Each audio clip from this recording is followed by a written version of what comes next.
안녕하세요. 오늘은 가압류 해방 공탁, 집행장애 사유로 인한 배당 유보 공탁 시 가압류의 효력 변경과 배당 시 부당이득의 발생에 관하여 살펴보겠습니다. D가 있고요. 채무자, 채권자가 A, B, C가 있습니다. 그리고 D한테는 부동산이 하나 있습니다. A가 D에 대한 채권에 기해서 부동산 가압류를 했습니다. 그러니까 D가 가압류에 대한 집행을 해제하기 위해서 국가의 공탁소에 5억 원의 가압류 해방 공탁을 했습니다. 그러니까 돈을 맡겨놨다는 거죠. 그러면은 부동산 가압류는 일단 집행 해제가 되고요. 종전 부동산 가압류의 효력이 D의 국가에 대한 공탁금 회수 청구권에 대한 가압류로 변경이 됩니다. 이 가압류의 효력이 일로 이전된다는 거죠. 즉 검정색 가압류가 이제 보라색 가압류가 돼서 D의 공탁금 회수 청구권에 기존의 가압류의 효력이 미치게 됩니다. 근데 이런 상태에서 A도 P, Q, R 3명의 채권자가 있었거든요. 채권들을 갖고 있는데 P가 A에 대한 채권을 P보전 채권으로 해서 A의 D에 대한 채권, 이 채권을 가압류해버렸습니다.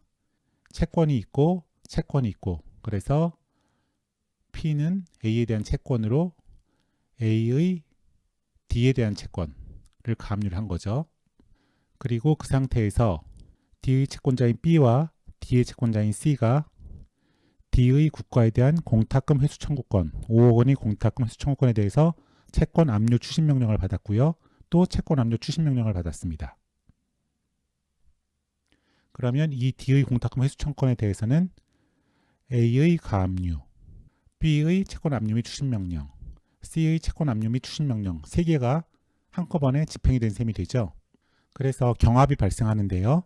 A의 가압류와 B의 채권 압류 추심 명령, C의 채권 압류 및 추심 명령. 이렇게 되면은 공탁과는 사유 신고를 하게 되고요. 사유 신고를 하면 이 5억 원에 대해서 배당 절차가 개시가 됩니다. 그래서 이제 이 5억 원을 배당 재단으로 해서 즉 D의 채권자인 A와 B와 C는 배당금 지급 청구권을 갖게 되죠. A의 배당금 지급 청구권을 갖게 되고 B도 배당금 지급 청구권을 갖게 되고 C도 배당금 지급 청구권을 갖게 되는데요. B라든지 C는 배당표가 작성이 되면 그 배당표에 정해진 금액을 배당받으면 됩니다. 근데 A 같은 경우에는 이 채권에 대해서 판결을 받아갖고 이 채권이 확정되었다고 하더라도 돈을 이렇게 B와 C처럼 지급받지 못하는데요. 왜 A에 대해서 배당이 되지 않느냐? A의 집행 채권이 A가 D에 대해서 갖고 있는 이 채권이 뭐 판결까지 받았다고 하더라도 P에 의해서 이미 가압류가 되어 있기 때문에 D의 돈으로 A에 대해서 변제하는 게 금지가 되는 거죠. 이 채권 가압류 효력에 의해서. 그래서 집행 장애 사유가 있기 때문에 돈을 줄 수는 없습니다. 그 전과 채권 집행 절차가 진행은 될 수 있는데요. 결과적으로 돈을 줄 수는 없습니다. 왜냐하면 이 파란색 채권 가압류가 되어 있기 때문에 그렇죠. A의 채권에 대해서는. 그래서 집행법원에서는 A에 대한 배당을 보류하고 A에 대한 배당금을 공탁하게 됩니다. 이거를 뭐 배당금 지급 청구권이라고 생각할 수도 있고 배당 유보 공탁이 된 경우에는 배당 유보 공탁 시 A의 공탁금 출급 청구권이라고 생각할 수도 있습니다. 두 개가 같은 거죠. 이렇게 되면은 종전에 있었던 채권 가압류의 효력이 이 배당 유보부 공탁으로 인해서 이제는 이 채권 가압류 효력이 여기에 미치게 됩니다. 배당금 지급 청구권 또는 배당금 유보 공탁 시 공탁금 출구권에 미치게 되는데요. 앞서 우리가 가압류 해방 공탁이 있으면은 종전 부동산에 대한 가압류 효력이 D의 공탁금 회수 청구권의 가압류로 효력이 이전되는 것과 마찬가지로 A가 갖게 되는 공탁금 출급 청구권, 그러니까 배당 유보된 사유가 없어지면 가질 수 있는 공탁금 출급 청구권, 뭐 또는 배당금 지급 청구권, 이게 이제 발생하게 되면은 종전에 P가 A의 D에 대한 채권에 대해서 갖고 있던 채권 가압류의 효력이 이제는 A의 국가에 대한 배당금 지급 청구권 또는 공탁금 출급 청구권으로 효력이 이전돼서 미치게 되는 거죠. 그래서 종전 채권 가압류 효력이 이쪽으로 이제 변경이 됩니다. 효력이 이전되게 됩니다. 이런 상태에서 이 배당금 지급 청구권 또는 이 공탁금 출급 청구권에 대해서 A의 다른 채권자인 Q라든지 R이 각자의 채권에 기해서 채권 압류 추심 명령을 받았다고 해봅시다. 그런 이거랑 비슷한 상태가 발생하는 거죠. 그러면은 P의 이 배당금 지급 청구권에 대한 가압류, 변경 내 효력이 미치는 가압류, 그 다음에 Q의 채권 압류 및 추심 명령, R이 채권 압류 및 추심 명령에 경합하게 되기 때문에 역시 공탁 간의 사유 신고로 배당이 개시가 되고요. 이 사유 신고의 효력은 집행 공탁의 효력이 있기 때문에 요 사유 신고가 되면은 이제 A는 배당된 금액을 P, Q, R에게 변제한 효력이 발생하게 됩니다. 이거랑 뭐 거의 비슷한 거죠. 그래서 배당 재단이 형성이 되고 P, Q, R에게 이제 배당이 이루어져야 됩니다. 그리고 이제 P, Q, R은 배당받은 금액 범위 내에서 이 채권들은 다 소멸하게 되는 거고요. 그런데 공탁관이 이제 사유 신고를 할 때 P의 가압류, Q의 채권 압류 및 추심 명령, R의 채권 압류 및 추심 명령 이 세 가지를 다 사유 신고해 갖고 이렇게 P, Q, R에게 배당이 이루어져야 되는데 요 지금 파란색 가압류에서 이 갈색 가압류로 이전되는 거는 가압류 효력이 이전되는 거는 배당금 지급 청구권이 발생한 이후에 이렇게 뭐 압류 및 추심 명령이 들어온 게 아니고 가압류의 효력이 자동으로 이렇게 이전되는 거기 때문에 이 사유 신고하는 공탁관이 이 가압류 기존 파란색 가압류가 이 갈색 가압류로 바뀌었다는 것을 놓칠 수가 있습니다. 그래서 실수로 이걸 빠뜨려 갖고 사유 신고할 때 P의 가압류를 빼먹고 Q의 채권 압류 추심 명령, R의 채권 압류 및 추심 명령만 사유 신고를 한 거예요.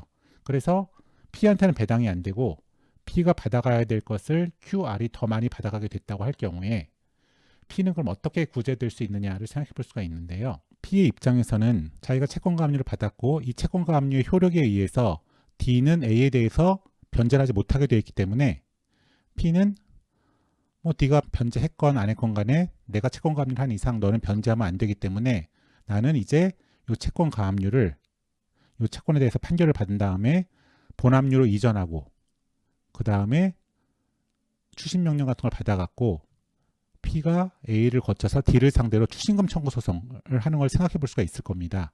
왜냐하면 채권 가압류가 남아있다고 생각할 수가 있기 때문에 그래서 P가 원고가 되고 D를 피고로 해서 추심금 청구 소송을 제기하는 방안을 생각해 볼 수가 있는데요. 네, 그거는 안 되는데요. 왜냐하면 A의 D에 대한 채권이 아까 봤던 그런 절차들을 거쳐서 A의 국가에 대한 배당금 지급 청구권으로 변경이 됐고요. 이 배당금 지급 청구권 또는 공탁금 출급 청구권은 이 두 번째 사유 신고 시에 사유 신고에는 집행 공탁의 효력이 인정되고 집행 공탁을 하면 변제 효력이 인정되기 때문에 이때 A에 대한 D의 채권, 즉 A의 국가에 대한 배당금 지급 청구권 또는 배당 유보 공탁 시 공탁금 출급 청구권이 소멸이 돼버립니다. 변제 효력이 있기 때문에. 그래서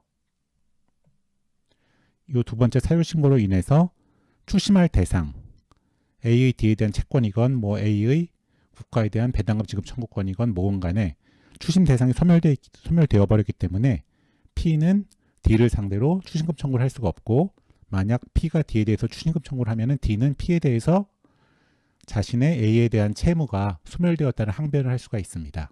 그러면 어떻게 하면 되느냐?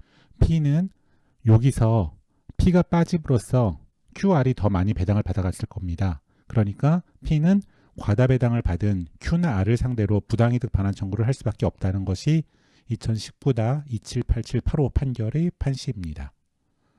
만약에 Q나 R이 돈이 없다고 한다면 P는 뭐 결국 부당이득 반환 청구를 받을 수가 없겠죠.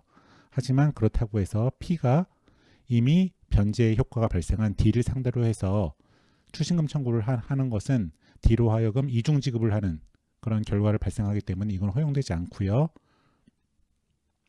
QR을 상대로 해서 부당이득 반환 청구를 할 수밖에 없다는 것이 결론이 되겠습니다. 네, 이 사건에서 알 수 있는 것은 가압류 해방 공탁을 하면은 종전 부동산 가압류가 별도의 공탁금 회수 청구권에 대한 가압류 결정 없이도 자동으로 효력이 이렇게 이전돼서 이제는 부동산에 대한 가압류 효력이 D의 국가에 대한 공탁금 회수 청구권에 자동으로 이렇게 변경돼서 미치게 된다는 거고요. 그리고 그 다음에 집행 채권에 대해서 가압류가 있어서 배당을 유보하고 공탁한 경우에도 종전의 채권 가압류의 효력이 이제는 배당금 지급 청구권 또는 배당 유보 공탁 시에 공탁금 출국 청구권에 자동으로 변경돼서 효력이 미치게 된다는 것에 주의하면 좋겠습니다.